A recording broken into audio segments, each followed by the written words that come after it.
ദൈവത്തിന് സ്തുതി. പ്രഭാതകിരണത്തിലേക്ക് സ്നേഹവന്ദനം. ഭാഗം 2074.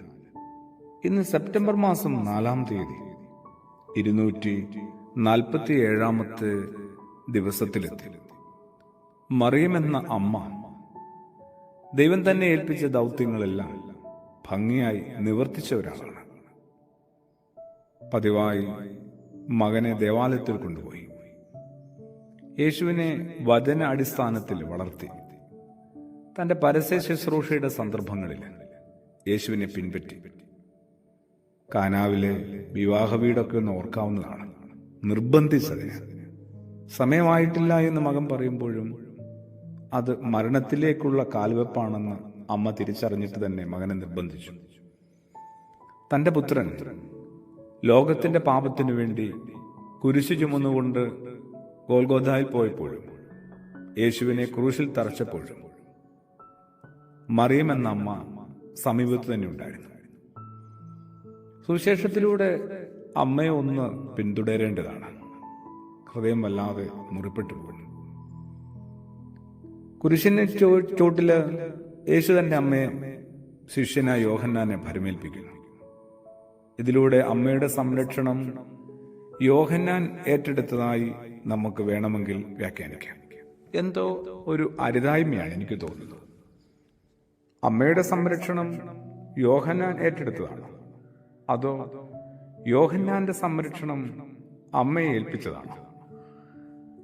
യോഹന്നാൻ അടിമുടി മാറുന്നുണ്ട് കേട്ടോ. അമ്മയോടൊത്തുള്ള ഏതാണ്ടൊരു 24 മണിക്കൂർ അല്ലെങ്കിൽ 48 മണിക്കൂർ വാസം, ഒരു ദിവസമോ 2 ദിവസമോ അല്ലെങ്കിൽ 3 ദിവസം, അങ്ങനെ അത്രയും മണിക്കൂറുകളുടെ വാസം കൊണ്ട് യോഹന്നാൻ അടിമുടി മാറിപ്പോയി. കബറിങ്കിലേക്ക് ഉയർപ്പിന്റെ ഞായറാഴ്ച പുലരിയിലെ പത്രോസുമായി ഓടുമ്പോൾ ആദ്യം ഓടിയെത്തിയത് യോഹന്നാനായിട്ട് പോലും യോഹന്നാൻ അതിനുള്ളിലേക്ക് കയറാതെ പത്രോസിന് വേണ്ടി കാത്തുനിന്നു.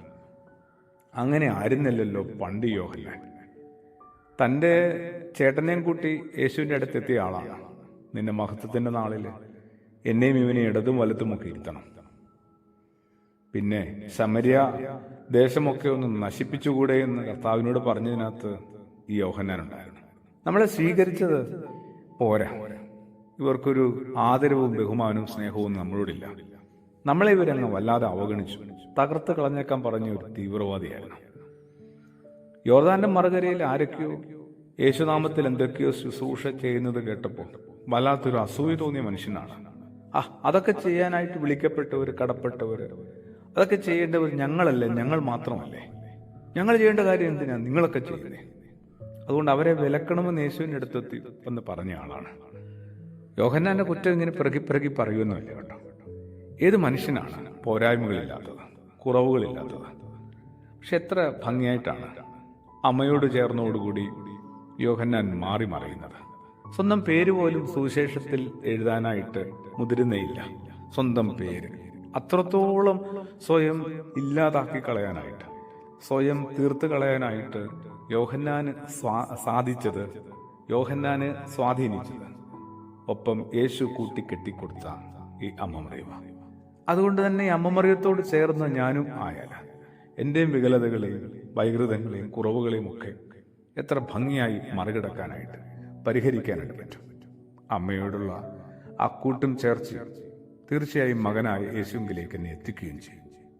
ആമേൻ.